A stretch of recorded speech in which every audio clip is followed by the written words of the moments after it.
Pranay, we had two major agreements that were signed. Manmohan Singh had gone to Dhaka in September 2011, where we were supposed to sign the Teesta Waters agreement, which, because of the pressure from West Bengal Chief Minister, that Prime Minister had to pull back. And then there was the question of land boundary agreement, which Dr. Singh signed, but there has been some difficulty getting it through the Parliament. In both the cases, I think one was West Bengal's opposition. The other, there are some concerns, for example, in Assam on the boundary issue, including within BJP's own units in both in Bengal and Assam have been talking about it. So, can the present government deal with these internal issues in Bengal and Assam? That these are, most experts say, look, these are very good agreements. It's about time we sorted out the water sharing issues, not just in one, because we got 54 rivers. Then the whole question of cleaning up the boundary, because it was inherited from the mess that we inherited from partition. Now, the problem is there the capacity to actually resolve or address the concerns in Calcutta, in Assam, and in the Northeast relating to those two agreements? See, there are two parts to it. One, definitely this government does have the numbers. It's not a problem like what the earlier government had. They were dependent on coalition partners, and so they had to. I'm not saying that this government will ignore, what the states say, but they are in a better position because they don't really need that kind of a number if they get the support from other political parties to get the land boundary agreement through.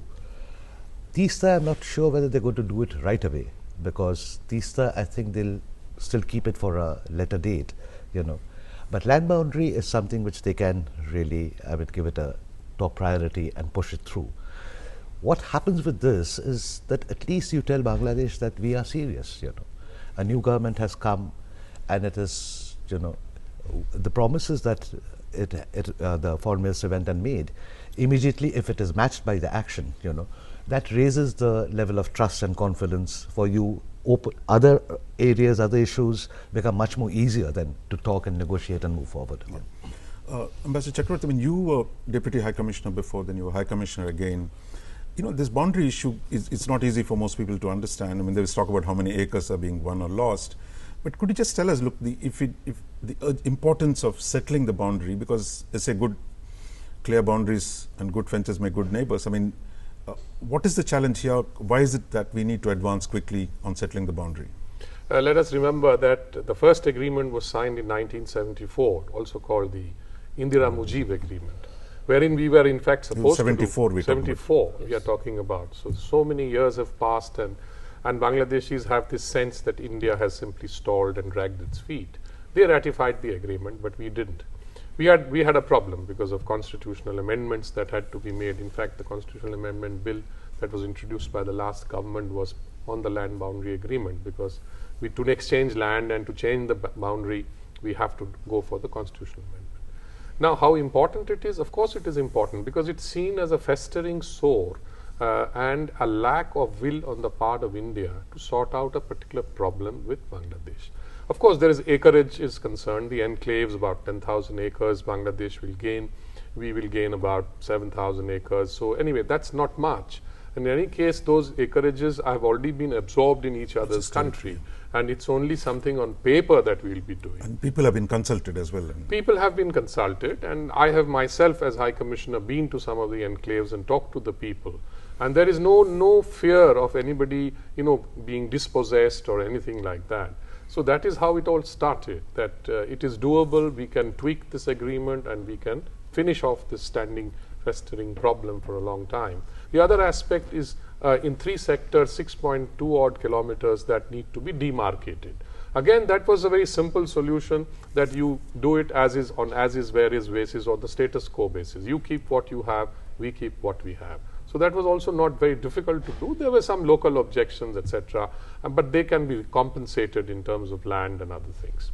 So basically, the land boundary agreement is very, very, very doable. It was signed. In fact, now all we need is to get the constitutional amendment through. The new government has the numbers and can muster the numbers, and by and large, there is acceptability. I would say 99% acceptability that this is a good thing and we should go ahead and do it and set aside this long festering problem. Professor Mani, you you understand. I mean, you follow the India's relations with all the neighbors. Most of the time, dealing with the neighbors is also partly an internal negotiation. I mean, all diplomacy is about internal negotiation. But given the proximity that we have with the neighbors, given the bordering provinces, there's always a problem. I think one of the failures, I think, of the previous government has been the question of political management within. And you think the present government can make that political case?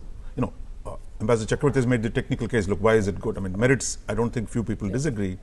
That is there a need for making that political argument that, look, this relationship is important, having a clear boundary is important, and let's clean this so that we can manage our boundary much better. Yes. You're absolutely correct, Raja. In fact, I feel I would have loved if Sushma ji waited for 2-3 months more and did a homework here in terms of building consensus on these critical issues.